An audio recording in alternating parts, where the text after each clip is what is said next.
This session is demographics and profile of the SFR renter. What are the key metrics you're using? So this will be a fun conversation. Thanks for making time. Just do some brief introductions and we'll dive right in. I'm Jeremy Evanston of Cushman & Wakefield. I'm based in Dallas, Texas. I oversee our property management platform for SFR and build to rent. Today we're managing right at 8,000 homes in 20 states, 30 different markets. Hi everyone, my name is Sarah Palatroni. I am a marketing manager at Buildium, specifically focused on resident services. If you don't know what Buildium is a property management software, so we can handle everything online, your leasing cycle, accounting, maintenance, accepting rent payments online. So kind of taking that whole side of your business and streamlining it, and making your life easier. And I'm also excited to be here today because we also release an industry report every year. So excited to talk to some of those points today. Awesome. Hey everybody, I'm Zach Murray. I am the co-founder of a company called Sunroom Rentals, and we help new REITs and operators do leasing, specifically around all of the operational facets to that. Think setting up self-showing walks, taking photos of homes, doing all the back office types of things to work renter leads and find out if there's renter fraud. Prior to this company, I started an on-demand food delivery business that's big in the state of Texas called Favor. So you can use that app, click a button, it brings you tacos, burritos, everything in between. Where's the button? Yeah. I'm hungry. I think right now everyone else could use that. We had scaled that business up to have about 50,000 delivery drivers. So I know a lot about online to offline operations, and we had over 1 million customers. So I know a lot about how to build consumer brands and how to get people to do things and all the digital marketing that encompasses that. Hello, I'm Jackie Petrulakis. I'm with Next Metro Communities. We are a purpose-built, build-to-rent, single-family, mostly detached homes, single-level homes. We have about 50-plus projects that we've either completed or in construction or in development, a robust pipeline as well, and that 50-plus projects represents nearly 8,000 homes. I'm Chris Kopacek from Lone Star Development Partners in Austin, Texas. One of the founders there.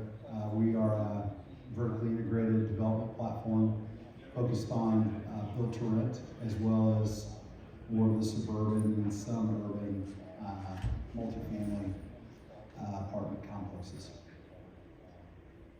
All right, so I know this is a popular topic, right, and kind of piggybacks on last session a bit, talking about economic impact as it relates to the consumer, right, the resident. This is obviously the demographics panel, so we're going to dive into the points there. But high-level question is, from your various viewpoints, given the change in financial markets that the consumer, right, including all of us, have experienced over the last several months, how do you think that's impacting the overall SFR, market and who that renter is, and is that changing any of the drivers that you see? Start with this one. So according to our industry report, we've kind of seen three major trends. So the first is residents who are kind of in the millennial stage, who are trying to, have their first starter home, and unfortunately are completely priced out because it's impossible. I can actually attest. I live in Boston. I've been looking for homes for 2 years, and there's nothing. And so there's this group of those who are trying to start a family or just like move out of a city, looking for something larger and just trying to get something that would essentially be the house that they'd like to buy, but they just need to rent it instead. The other one would be those who sold their house at the high and intended to downsize, and now unfortunately they've been pretty priced out. So they're kind of waiting for the market to cool off, and because of that they're continuing to rent because it's unfortunately not cooling off right now with prices. And then the third is kind of this like accidental landlord that we're seeing. So those who purchased and then decided, hey, like, let's go live somewhere else that's a little bit more affordable, and let's rent our house in the meantime. And that's like kind of another big phase of these like accidental landlords that are coming up, and you know, they didn't mean to necessarily be a landlord or start renting homes, but they're finding that to be their own business while they explore other parts of the country that might be more affordable. Cool. Yeah, I mean, just to piggyback on what you were saying about this economic backdrop, you know, we're hearing a lot of panelists talk about interest rates rising. That's going to put a little pressure on the entry point that they're coming in for these houses, and then thus what they have to get on the rent side. So, you know, between what might happen with a recession and the kind of the pennies not going as far for the renters, I think a lot of the things that have been going on the last few years is you don't have to do that much, and you're going to see a 10, 15% rent increase. I don't think that's going to happen, and I think there's going to be a lot more pressure on every single lead that you're working, and trying to get a little bit more savvy on trying to, you know, pinch out every little aspect that comes through. And kind of like when we're thinking about the demographic of who the renter is, I think it's kind of useful just to get our heads into what's happening as the renter navigates their search. So you hit on it, like you were looking for 2 years. It's not something like we see a lot of renters spending a lot more time on their search than you might expect. You know, everyone's looking for a deal. They are spending about an hour a day on these sites trying to find that little, you know, diamond in the rough.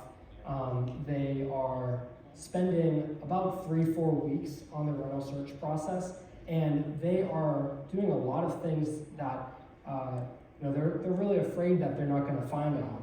You know, so they're hedging, they're applying to 4 or 5 properties.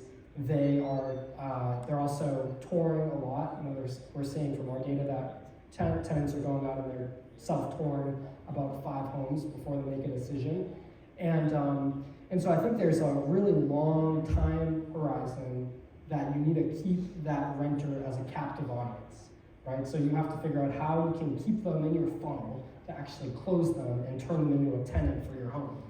And you know, just something real quick on that. So 4 ways to convert those renters that are kind of tactical, but for one, it's self-service. You've got to help the renter get them the answers that they need. You know, that's about providing almost like a dominoes tracker to the tenants to see, you are here, you have to get here, and here's exactly what's going to happen. Second, social. You know, it's not a decision normally that it's just one person. We see in our data set that only about 20% of people are moving on their own. They're typically moving with a household. So this is a decision you're making with a partner, significant other, or just a friend a lot of times, so it can be more affordable. So you got to motivate all of the parties to get the task done. You know, it's going to tell you Jessica's only done 20% of this, so make sure you tell Jessica to finish this up. Next, it's about staying organized. You know, all of these, what I see is renters are looking for everything online on all the sites. They're on Zillow, Realtor.com, Apartments.com. It doesn't really matter, and they kind of forget how they even found them. You know, they almost like black out. They're on a tour, and they're like, "How did I even end up here?" So you got to kind of like help them stay organized by having all of the list of things on one tab where they can see exactly what's going on, all the things that they've toured and what they have to do next. Help them complete the homework. This is a chore. Get them through it. And then the 4th thing that I would say is just hyper responsive. I mean, this is like texting a friend. You don't want to be waiting to hear back a day or something. You want to get as instant to a response as possible. And then just to point to that, when you think about just text-based communications, you have to realize that, I mean, there's different portfolios, but we're seeing that there's a lot of people that are trying to find yield. And the yield comes from, you know, a lot of times finding the homes that are on the outskirts of town that are cheaper, think vintage Class B properties and Class C properties. And inside of that, there's a lot of people that have English as a second language or a first language, but they're not as good at it. So we find that you even have to work the leads by equipping them with Spanish speakers that can communicate with them. So there's a couple of tactical things, but. The longer funnel time, that's really interesting. I mean, I think just a little while ago, people were fighting at the front doors of most rental communities to get an application and to be the successor. We're actually celebrating our 10th year anniversary this year. And prior to that, had built quite a few purpose-built neighborhoods as well. We are finding today, at least short-term, the last 3 to 6 months, our resident is still very much the same. We have that millennial or professional millennial demographic. The product that we have also is appealing to 2 other groups in addition to the professional millennial. It's that life transition person who maybe someone who just went through divorce. They've lived in a single family home for the last 10 years and no way they're going to go back to big box living. Or it is the baby boomer retiree who is making a conscious choice for this type of lifestyle, if you will. So that demographic, at least the current environment, has not changed that. But one thing we have seen over the last a year and a half is progressively the amount of people's annual income, at least for our consumer, is in only 20%, 21% last time I looked at our stabilized assets, which typically is like 30. So they're spending less of their, even though we've obviously, like everyone else, have achieved great rental growth, right? We haven't been shy there, but there's still the percentage of their income that's going to rent is still less. So that's good news for the renter. Or for the owner. And I just think we're seeing, especially in our firm is based in Austin, Texas, maybe a little bit of a wider variety, especially due to COVID, and then due to some of the very rampant price escalation in single-family homes, to where you're seeing people that last year would have been a buyer and now are not. So they're now forced to, or by choice, kind of pause in terms of the goal of home ownership and wait it out until either interest rates come down or pricing comes down, or both. And what we're seeing through our portfolio is, demographic segmentation is accelerating in a number of cohorts, and especially as it relates to price sensitivity. Although employed very well and in higher income, those, as we've heard in other panel discussions, those financing costs are really hitting home. The line is pretty thin. Because the reality being, there's a big difference in putting down a deposit of $2,200, online to move into a brand new rental home versus $80,000 at the closing table. There's a lot of uncertainty in that, and I think just the headlines, right? Those at the consumer level who aren't diving into the metrics or maybe understand the complexity of interest rates and looking at that over time. Just the headlines alone, give pause. And so I think as we go through the winter, especially as we enter, think about the Sun Belt, and we have some leasing seasons that are well defined in residential. I think that's what we're also seeing some telltale signs of improved and increased traffic to what I see as a tailwind to the business because of those interest rates.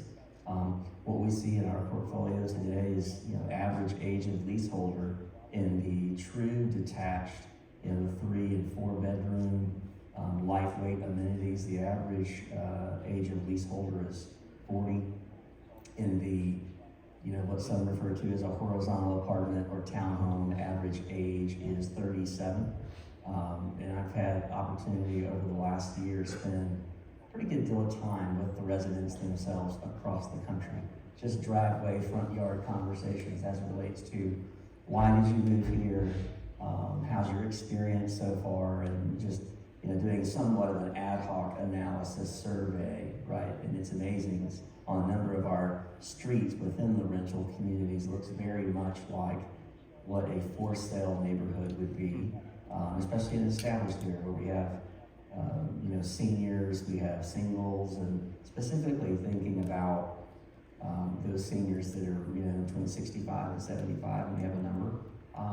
It's a great option for them because it's still within the affordability realm, and it's not a big spread between maybe the home that they left if they owned a home for years. Like the feel of a mix, the demographic in age. It's a real quick story. It's a couple who you can tell was their daily routine. This was down in coastal Alabama, and they would greet kids coming home from school. Bus, drops off kids, and they would literally sit in their front yard and knew every one of them by name. And the thought was, well, we still get around pretty well, and we're just not ready for what they consider to be the stigma of some, active adult or senior housing. We like this feel. And oh, by the way, we have an app, and if something goes wrong, we can hit a button, and you guys come and repair it depending on the severity of it. And it's, it's like a lock and leave in the market that really doesn't exist in a big way.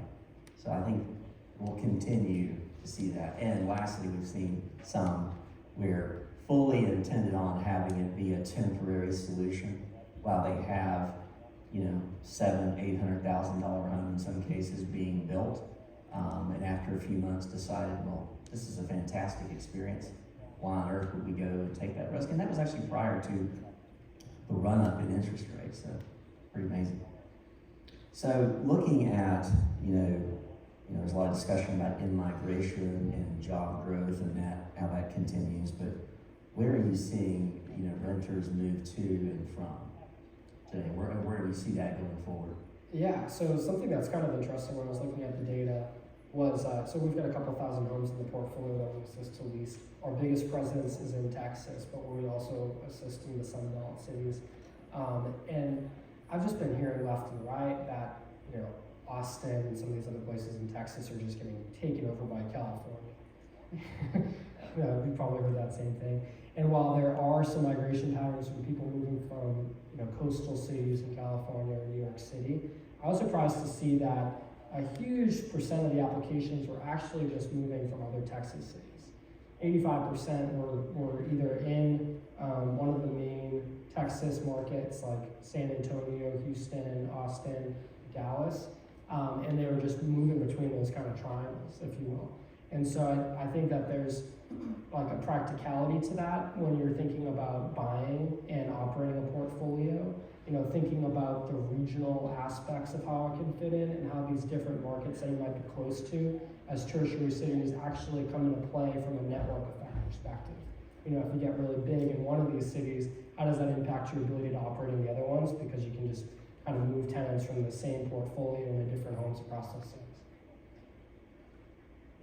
I think from our industry report, the cities that we saw were the mass migrations were the most expensive. So New York, Boston, New England areas, and San Fran, and then going towards the south where things are cheaper. And I think also, with the pandemic, remote working, that really just changed the entire landscape now, because people that lived in these cities can continue to make those salaries, but then move to these cheaper, more affordable cities in their eyes.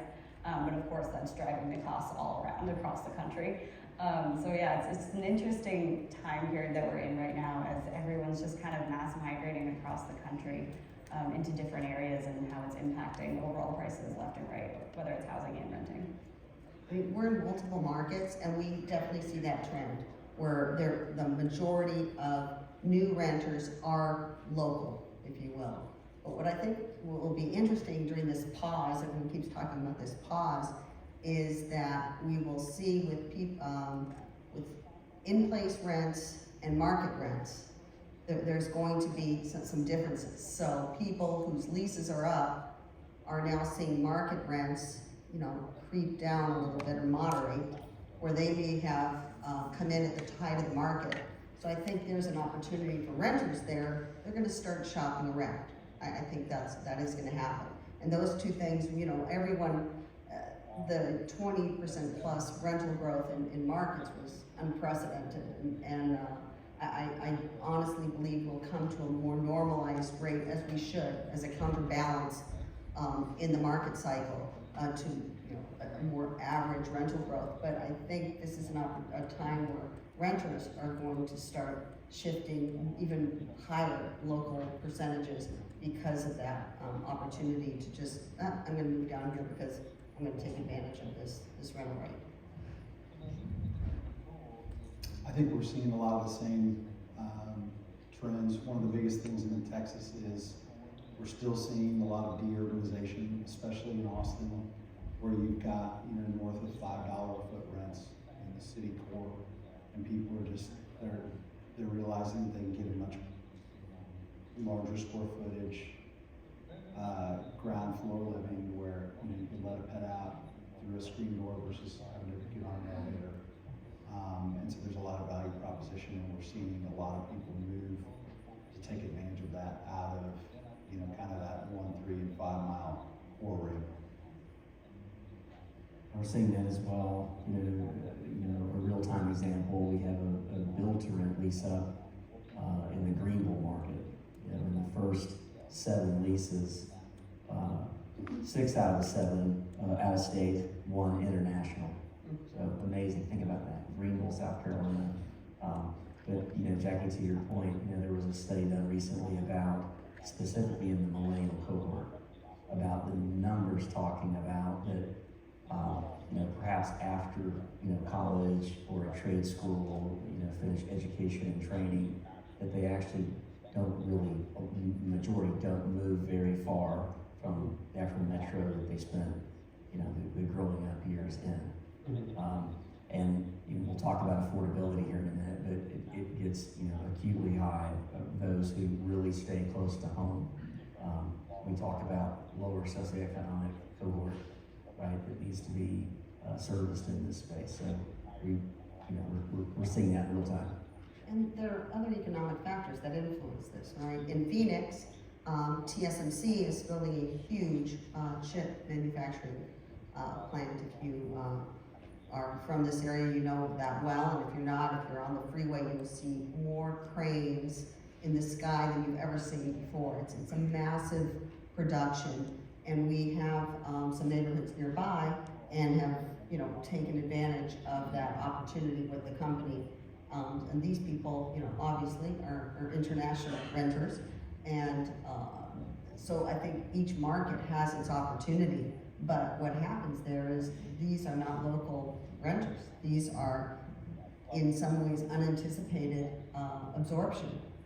So it makes it even tougher if you're seeking to be in certain areas and housing or rental demand is low. Oh, yeah, and Christy, your point, we had an experience in Austin when it comes to younger cohort, kind of what I would consider to be high-tech gamers that shifted from, hey, I want to pay well north of $3 a foot for high-rise or even mid-rise around Austin and higher now, because it's become chic to kind of have your own place. And hey, I live out in Buda, which is a small town, south of Austin that might be the next Frisco, and they don't know it yet. And that's where kind of cool kids want to live, because it's like, well, we do have this little backyard space, and it's not just about growing families or seniors. And so of course that's market specific, but we've seen that in real time. That's one of our younger average rent rolls has been the build to rent deals in and around Austin. So shifting to amenities, right? There's a lot of discussion last few years about amenities and what's too much and what's too little, and what does the consumer really want? What's the bang for the buck? So it'd be great to hear some thoughts on that. Yeah, so from our report, one of the biggest learnings was with these millennials and those that are trying to start families, they're essentially just looking for that household they would have purchased that's larger, and they want to start a family in it, but unfortunately they just can't purchase it, so they need to rent it, right? The top concerns that they have are they want to make sure there's indoor-outdoor space. It's large enough to let them have that household that they want to run. Washer, dryer, AC, all of those things. But I think another thing that was kind of interesting that came out of the report is their interest and ability to pay for additional services, and I think that's where, it's interesting because that can be a new revenue stream. So offering services like landscaping, pest control, garbage, like all of those things that, if you're a homeowner, you have to pay for those things yourself. You have to, source and find those. That can be automatic, and that's the perk of renting. So that was kind of one of the big finds that we found in our report. And then the other things are, online. Everything they expect, it's not even as much of a want or need anymore, it's more of an expectation to do things online. Paying their rent online, leasing online, basically no contact, no need to ever come into an office. It's really just being able to do everything virtually and online. Yeah, agreed. We see that. Some of the things that we saw looking at the data that I thought are kind of interesting So you have to know that we're trying to collect a ton of data and insights around tour feedback. You know, we want to get in the heads of renters. It's similar to how you take an Uber someplace and they're asking you, what do you think about the driver or the experience? We're doing the same thing with the rental. So we try to figure out what is going on with the home. So some of the things that came out that were somewhat interesting is, you know, 35% of the renters have a pet, and so they want to have a fenced-in backyard. They also want a home that feels new. Doesn't actually have to be new, but it has to kind of feel new. So that's about, you know, a new appliance in the kitchen or some amenities tied to the kitchen. Open space. Take out those carpets. People hate them. No one wants the carpet. And then one of the things that was kind of interesting was I didn't see a correlation between some of the appliances that you expect, like a washer and dryer, and then days on market as long as you had hookups. So sometimes like you might almost be overdoing it with certain amenities where you're like, I need this, but maybe it ends up adding extra cost and it doesn't have impact. And I guarantee that there's other things like that that, you know, some of these builders or build-to-rent providers are thinking through of like, what can I pare back and actually get the renter? So I think I'll always be trying to think about what we can take away, not just add, because there is a kind of cost component with this.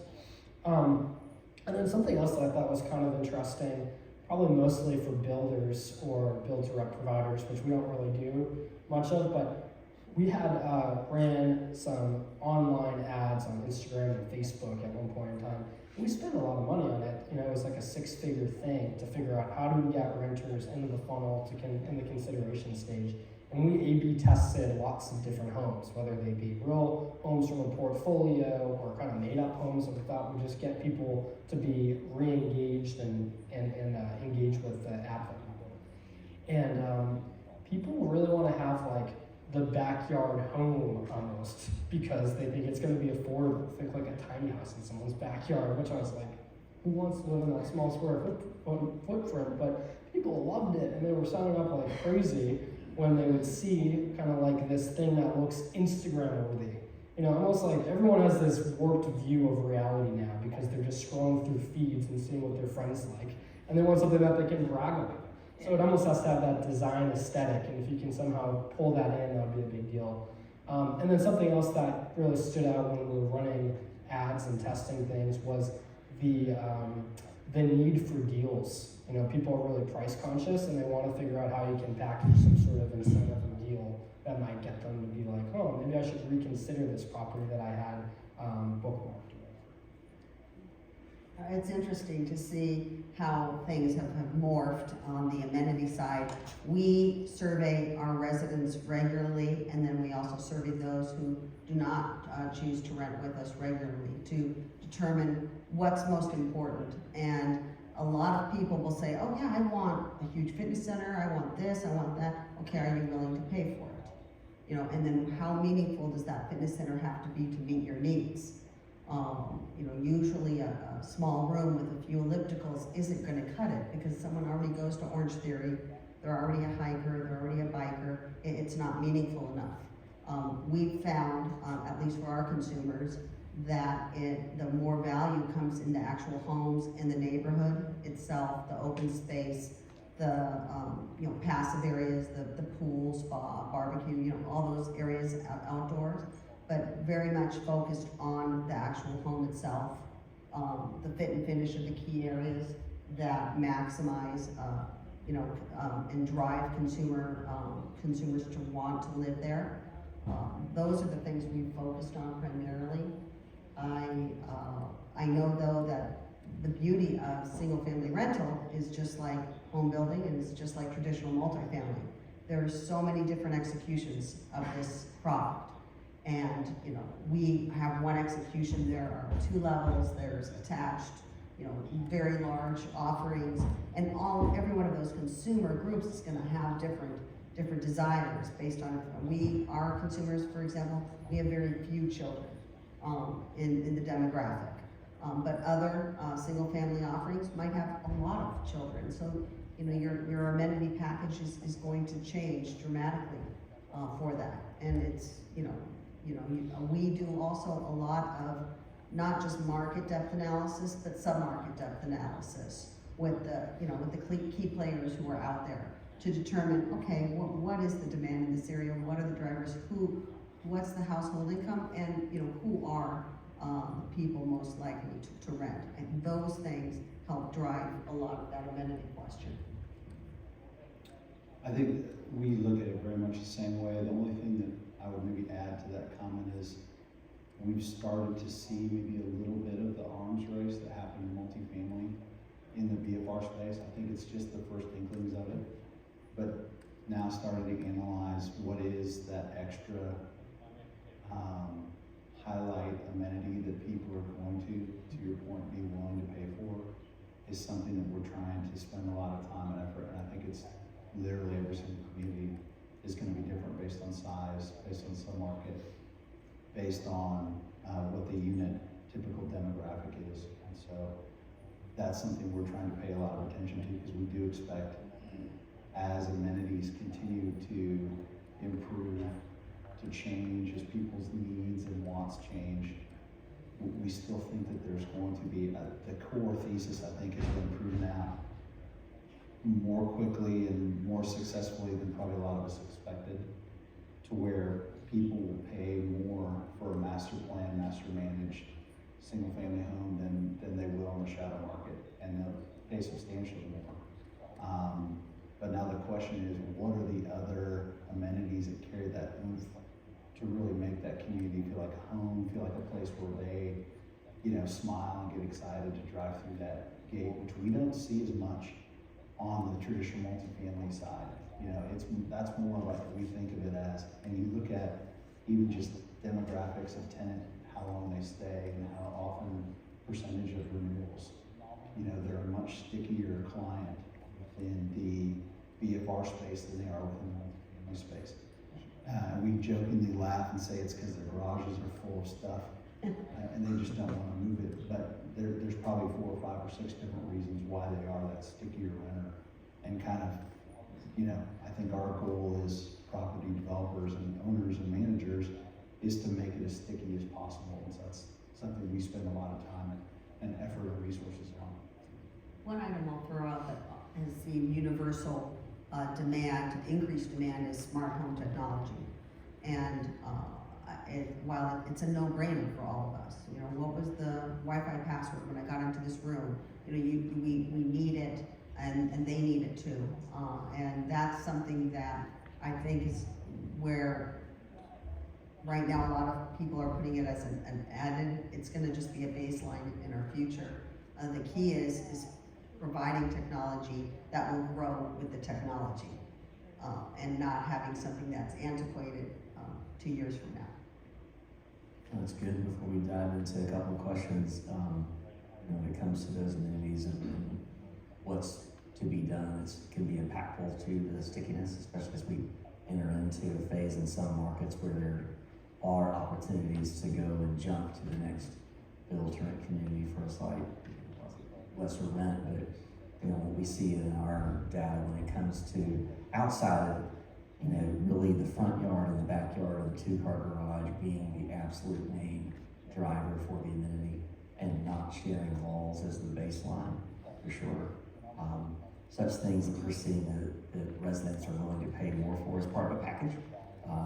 Certainly is in smart home technology, but specifically in, it sounds real simple, but the video doorbell, that is an absolute must for sure, especially when you're talking about true detached properties, and the ability, if you do have the direct access to the garage, to be able to open and close that via the smartphone, right? They're coming to the home with a set of technology and still trying to make that as seamless as possible, so our technology interface is really good with theirs.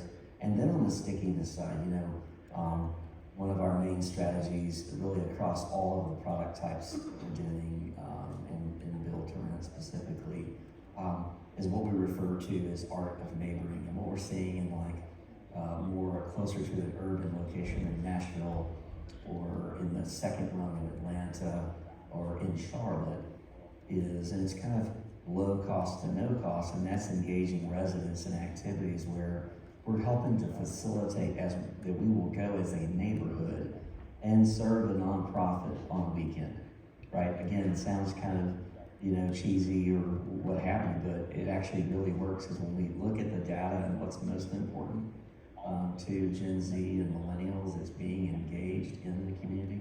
And if you look at some of these markets that have transitioned over the last 5 to 7 years and become very sophisticated, and we're talking about in-migration, right? It's like over the last 5+ years, 1 out of every 10 people moving to Texas is from California. And if you dig deeper into that demographic, that is super important to those folks. And so those are things that we're able to do and help facilitate. And you don't need a clubhouse or an office to do that, right? It's a program, it's it's app-based, and it does work. And that'll become more and more important, just to your point, the arms race and amenities, right? Because we've seen some lessons learned. I'm sure all of you've seen where someone wants to do a fitness room, and it's like, okay, this looks like a fitness space that was done in a Hilton Garden Inn 10 years ago. No one's going to come in here and use this, right? It's more perception. You'd be better off in doing a really nice landscaped, turfed pocket park that can be wiffle ball on Saturday morning, or you could have high tops and a wine tasting in the afternoon. Low cost, no cost, and that's actually more impactful. So there's some questions here. We can tackle these as a group as we have about 5 minutes left. So the question, how does the average SFR renter compare to multifamily renter in general terms of FICO and annual household income? Good question. We're mostly on the SFR side, so I don't have as much data to kind of multifamily comparative, but maybe Bill here. Yeah, I don't have much detail into FICO necessarily, but what I do think is really interesting is there's this change in the stigma of affordable housing and renting and low-income housing. So for any absolute great example is actually something that's going on in my own hometown, which is in New Hampshire. It's a suburban area, and they've been building so many apartment homes, multifamily homes, and single-family homes.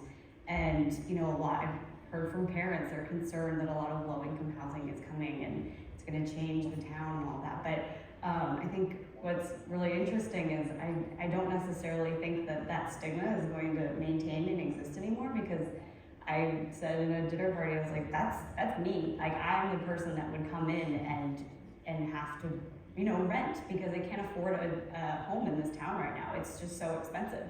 So incomes are rising, but and people are continuing to just have to rent. So I think that stigma is going to change as well, and I don't think the incomes are as low as what people really think. I mean, just to riff around that, because I see a second question here about the reduced cost of deposits with security deposit alternative. We're seeing that come up a lot more as one of the things to be able to do to make it so it's a lower barrier to entry for tenants. We're going to be building different tools directly into kind of our booking flow, so that you could just right there have an API integration, have that flow, so it's nice and streamlined to be able to have security deposits.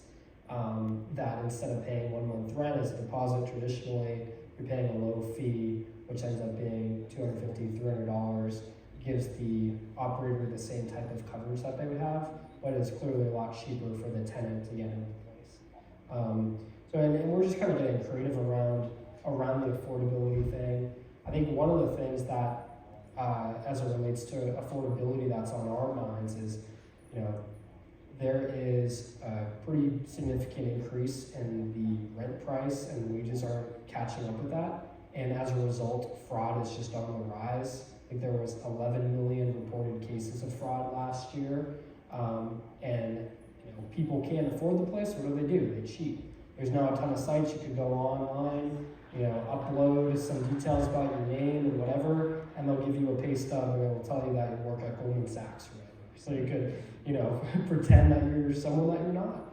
And so what we're doing to help kind of prevent this problem is we can't make it more affordable, but what we can do is try to spot fraud. So we're building out different APIs that connect with payroll data directly and banking data directly. So instead of the tenant providing that data to them as like a self-reported income statement or bank statement, it comes directly from these other APIs, so we can stop that fraud in its tracks and then just help the operator mitigate the risk.